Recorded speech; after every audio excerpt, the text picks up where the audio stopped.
সকালে কিংবা বিকালের টিফিনে কিংবা স্কুল অফিসের টিফিনে বা বাচ্চার টিফিনে এইভাবে একবার আলুর পুর ভরা নাস্তা বা টিফিন রেসিপিটি বানিয়ে দেখুন। এগুলো দেখতে যতটা লোভনীয় তেমনই কিন্তু খুবই মজাদার হয় আর খুবই নরম তুলতুলে। বাচ্চাদেরকে বানিয়ে দিলে ওরা কিন্তু টিফিন বক্স খালি করে আনবে।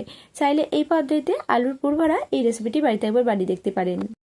এই রেসিপিটি বানিয়ে নেওয়ার জন্য প্রথমে এখানে একটা সেদ্ধ আলু নিয়ে নিয়েছি।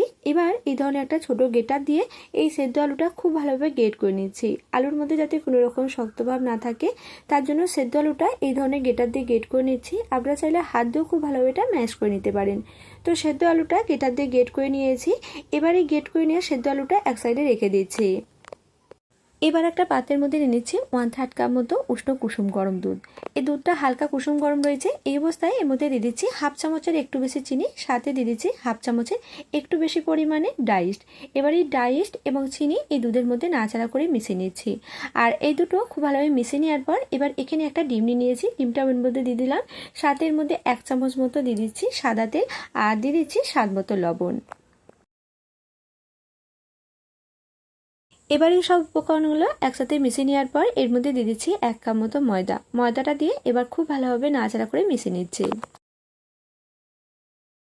এর মধ্যে 1 কাপ ময়দা দিয়ে হাতে দিয়ে নাড়াচাড়া করে মিশিয়ে নিয়েছি। এবার এর মধ্যে আরও হাফ কাপ মতো ময়দা দিয়ে দিচ্ছি। এবার হাত দিয়ে এটা খুব ভালোভাবে মেখে নিয়ে একটা ডো তৈরি করে দিচ্ছি।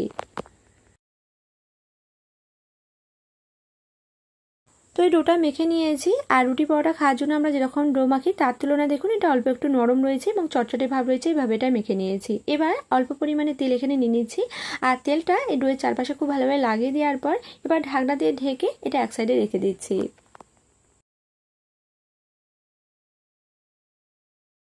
এবার এই সময় আলুর পুর তৈরি করে নেব। তার জন্য কড়াইয়ের মধ্যে পরিমাণ মতো তেল দিয়ে দিয়েছি। তেলটা গরম হয়ে যাওয়ার পর এবার ফোড়নের জন্য আমি এখানে অল্প পরিমাণে গোটা জিরে দিয়ে অল্প একটু নাড়াচাড়া করে হালকা লাল করে ভেজে নিয়েছি। এবার এর মধ্যে দিয়ে দিচ্ছি 1 চামচ মতো আদা রসুন কুচি। আদা রসুন কুচিটাও অল্প কিছুটা সময় নাড়াচাড়া করে হালকা লাল করে ভেজে নিয়েছি। এবার এর মধ্যে দিয়ে দিচ্ছি বেশ কিছুটা পরিমাণে পেঁয়াজ কুচি আর ঝালের জন্য দিয়ে দিচ্ছি 1 চামচ মতো কাঁচা লঙ্কা কুচি। এবার এগুলো অল্প কিছুটা সময় নাড়াচাড়া করে হালকা করে ভেজে নেওয়ার পর এবার যে গ্রেট করা সেদ্ধ আলুটা আগে থেকে রাখছিলাম এই আলুটার মধ্যে দিয়ে দিচ্ছি। সাথে এর মধ্যে দিয়ে দিচ্ছি স্বাদ মতো লবণ আর টেস্টের জন্য এখানে দিয়ে দিচ্ছি 1 চামচ মতো সবজি মশলা, যাতে করে আলুর পুরটা খেতে খুবই ভালো লাগে। তো আপনারা চাইলে আপনাদের পছন্দ মতো যে কোনো মশলা এখানে ব্যবহার করতে পারেন। সাথে অল্প পরিমাণে দিয়ে দিলাম ধনেপাতা কুচি। এবার এই সব উপকরণগুলো একসাথে নাড়াচাড়া করে মিশিয়ে নিচ্ছি।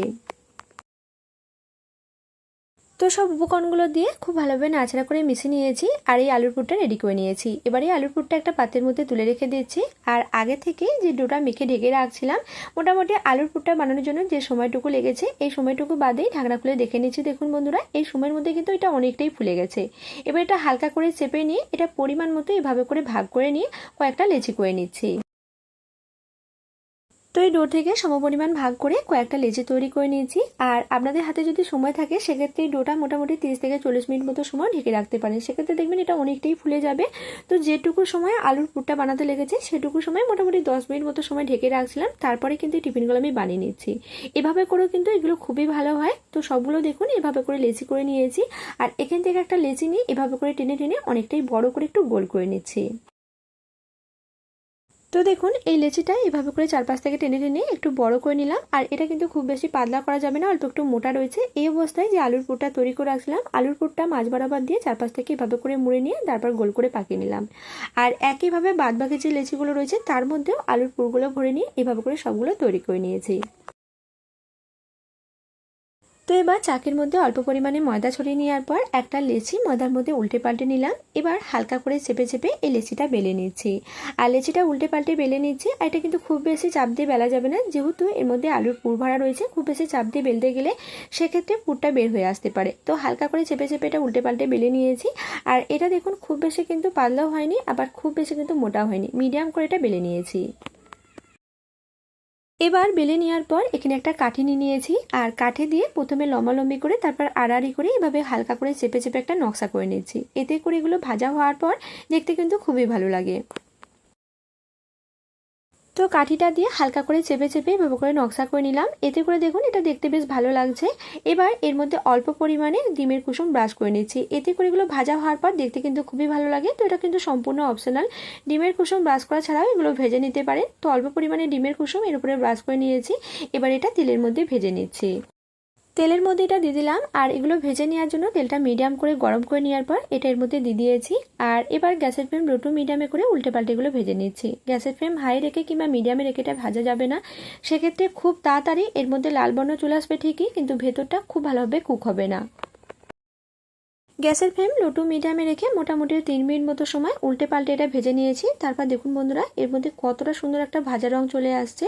তো এইভাবে করে ভাজা হয়ে গেলে এবার কড়াই থেকে এটা তুলে নিচ্ছি। আর এটা ভাজার পর দেখুন কতটা লোভনীয় লাগছে, আর ততটাই কিন্তু এটা খুবই নরম তুলতুলে হয়। বাচ্চাদেরকে যদি এভাবে বানিয়ে দেন বাচ্চারা কিন্তু খুবই মজা করে খাবে। একইভাবে বাকি সবগুলোই তৈরি করে নিয়ে ভেজে নিয়েছি। আর এগুলো দেখুন অল্প একটু বড় করে বেলে নিয়ে ভেজে নিয়েছি। তো আপনারা চাইলে একটু ছোট করে বেলে নিয়ে ভেজে খেতে পারেন, কিংবা এভাবে করে অল্প একটু বড় করে বেলে নিতে পারেন। তো এখান থেকে একটা এইভাবে করে কেটে দেখাচ্ছি। দেখুন বন্ধুরা যেমন নরম হয়েছে তেমনই কিন্তু পুড়ে ঠাসা। বাড়িতে এইভাবে একবার এই রেসিপিটি বানিয়ে দেখুন, আর কমেন্ট করে জানাতে ভুলবেন না আপনাদের এই রেসিপিটি কেমন লাগছে। আজকের মতো ভিডিওটা এখানেই শেষ করছি। আপনারা অনেক অনেক সুস্থ থাকবেন, ভালো থাকবেন।